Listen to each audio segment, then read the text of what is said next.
Bon vendredi, Michel. Bon vendredi, Marie-Ève. Michel, on va faire une tournée des grands titres de l'année que tu vas nous proposer dans un moment. Mais avant, on a de la décoration. C'est pas pour rien. C'est parce qu'à chaque année, on a un beau cadeau comme ça, magnifique poinsettia qui apparaît chez nous. Oui. Il descend du ciel, oui, hein, comme la chanson le dit. C'est Olivette Saint-Pierre-Riou qui, à chaque année, nous apporte à toute l'équipe ce magnifique poinsettia. Oui. Puis il est beau, puis moi, je suis amateur de ça en plus. Bien, merci beaucoup, Olivette. C'est tellement une belle pensée. Oui, c'est une belle attention. apprécié de tout le monde. Donc, Olivette Saint-Pierre-Riou, je t'embrasse, je te souhaite de joyeux temps des fêtes, puis merci encore une fois pour cette belle pensée à toute l'équipe. Voilà. Donc, on se mettait l'horaire tout à l'heure, Olivette, là, pour savoir, bon, Michel va l'avoir 2 jours, après ça, je vais aller Oui, c'est ça, mais parce que là, c'est ça le problème, c'est que tout le monde se l'arrache, tout le monde veut l'avoir. Alors moi, je vais l'avoir 2 jours, Marie-Ève 2 jours, Jean 2 jours. On va s'en sortir. Oui. Michel, on retourne, t'es prêt? On s'en va au mois de janvier. Bon, là, on règle ça tout de suite. Là. Oui.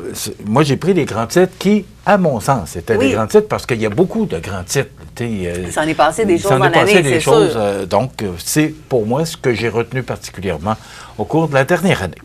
Allons-y. En janvier. OK? Alors, en janvier, c'est élection partielle, ça commence bien, à Berthier-sur-Mer. Donc, une élection partielle s'est tenue le dimanche 26 mars dernier dans la municipalité de Berthier afin de combler le siège au district numéro 3, laissé vacant à l'annonce du départ de Mario Quentin. L'émission va être longue. Alors, c'est Mario Quentin qui a décidé de quitter le navire le 5 décembre 22, stipulant que la dernière année qui venait de se terminer, entre autres dans le cadre de l'organisation du 350e, lui avait laissé un goût amer concernant son implication comme conseiller municipal. Donc, Mario qui a quitté, et il y a eu des élections, et c'est Sébastien Dufault qui a été élu le dimanche 29 mars dernier. Il faudrait faire un petit retour avec M. Dufault pour voir comment il a trouvé sa presque première année.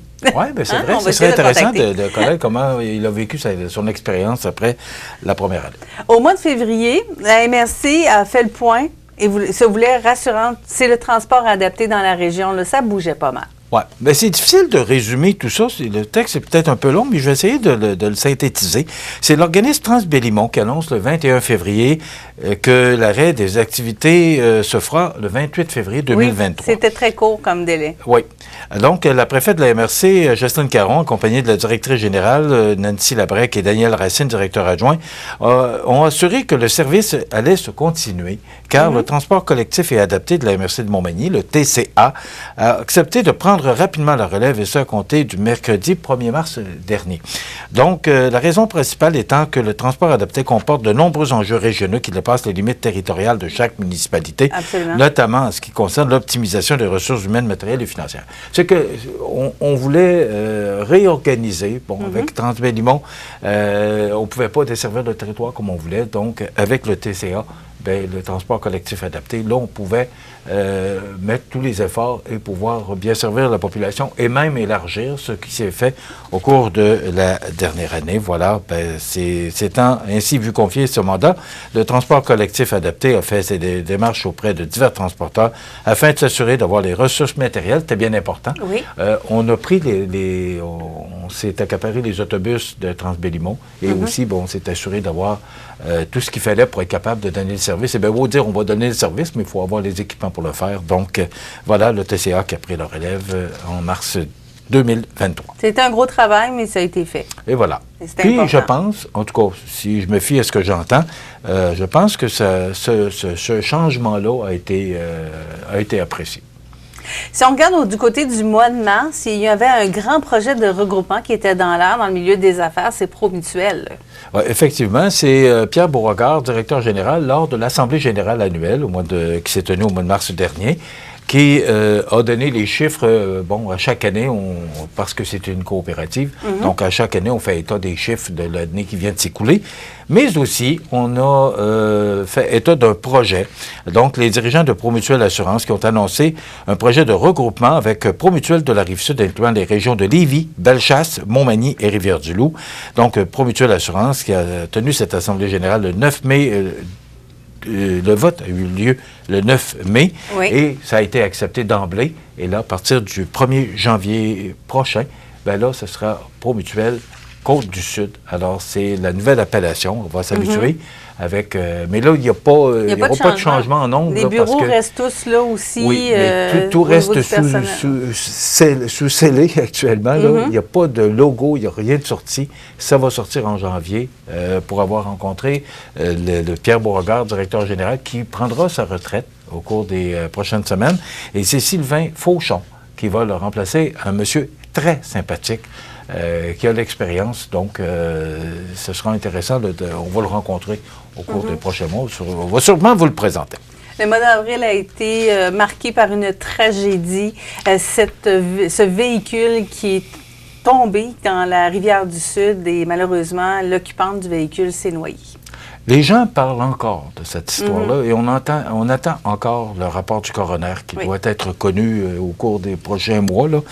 C'est un véhicule qui circulait sur l'autoroute 20 en direction est, qui est tombé dans la rivière du Sud à Montmagny sur l'heure du midi.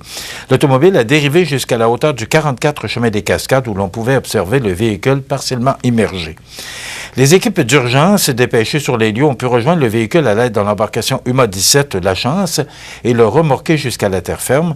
La conductrice, Mme Josiane Tanguay-Pelletier, 36 ans, de Rimouski, a été sortie du véhicule, visiblement inanimée, et transportée par les ambulanciers à un centre hospitalier où l'on a constaté le décès. On ne connaît pas pour l'instant les causes de cette sortie de route, mais le dossier a été soumis au coroner pour tenter de comprendre les raisons qui ont causé ce tragique accident. Alors, on attend toujours le rapport du coroner pour savoir exactement les tenants et les aboutissants de ce terrible accident qui s'est produit en avril 2023.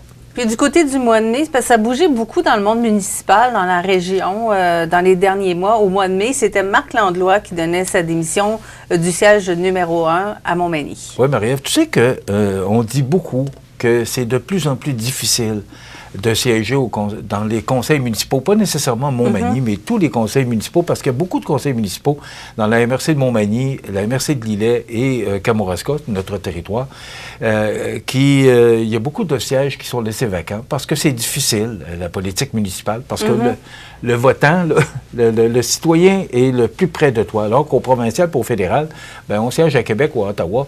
Je ne dis pas que c'est plus facile, mais c'est... Il y a une distance quand même par rapport à la politique municipale. C'est très différent.